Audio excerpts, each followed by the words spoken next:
Welcome back to the channel, everyone.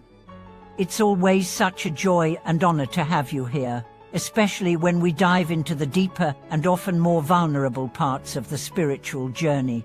Today's topic is one that touches almost every sincere practitioner at some point: the feeling of being stuck. You've been practicing. You've been meditating, praying, chanting, studying. But suddenly or gradually it feels like something has changed. The clarity is gone. The enthusiasm is gone. The sense of progress has vanished. You ask yourself, what's happening to me? Am I going backward? Am I failing? And that's exactly what we are here to talk about today. Because that very experience of stagnation, of retreat, of apparent regression is not necessarily a sign that something has gone wrong.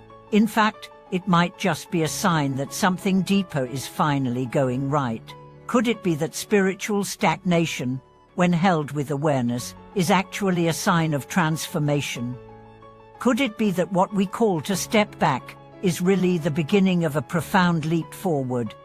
Let's begin by naming the experience.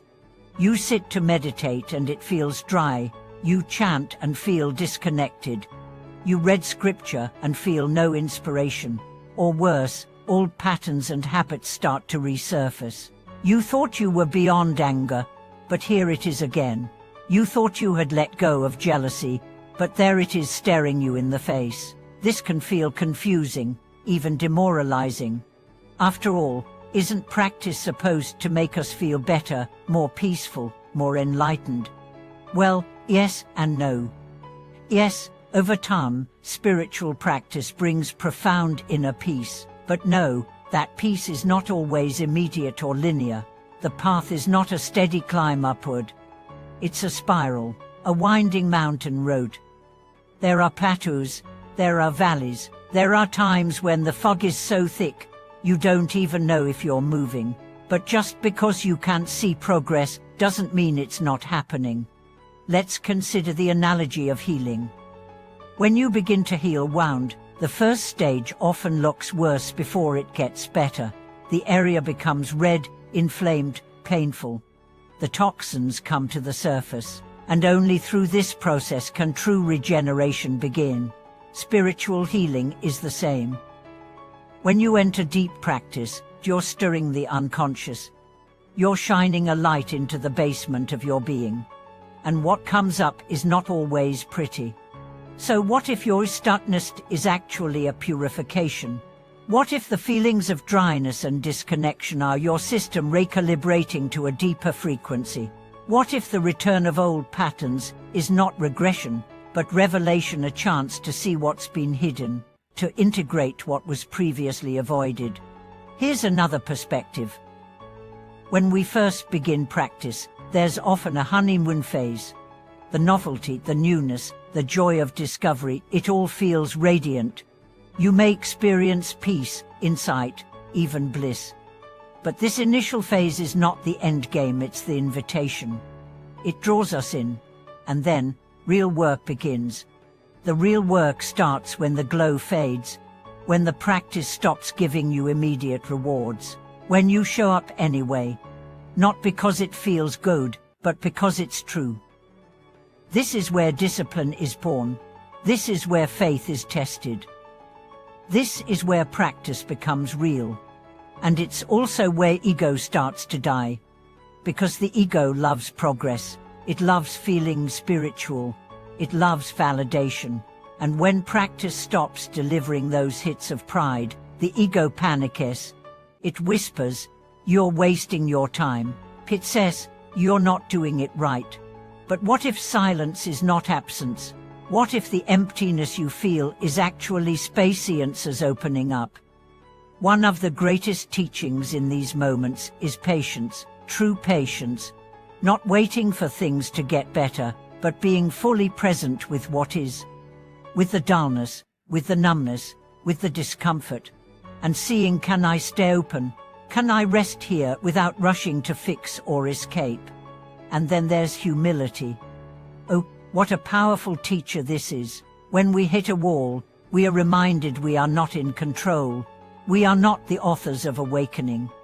Grace has its own timeline, and our job is not to force transformation, but to prepare the ground, to keep watering, to keep showing up, even when we feel nothing. Let me share a story. A practitioner I knew had been meditating diligently for over a decade. At first, it was magical. Visions, insights, deep peace. But then, one year, everything stopped. No bliss, no clarity, just silence, emptiness. He began to doubt everything, but instead of quitting, he kept sitting, day after day, month after month, until one morning, something cracked open. Not a dramatic vision, but a quiet, deep knowing. A shift that changed his life. When I asked him later what made the difference, he said, the willingness to be with nothing. That was the doorway. So I say to you, don't underestimate the power of being stuck. Don't flee from the silence. Don't judge the dryness. Sit with it, bow to it, let it teach you. Because often, it's in these dark cocooners that the wings of transformation are forming. You may not see it now, but one day, you'll look back and realize that was the moment your roots went deeper.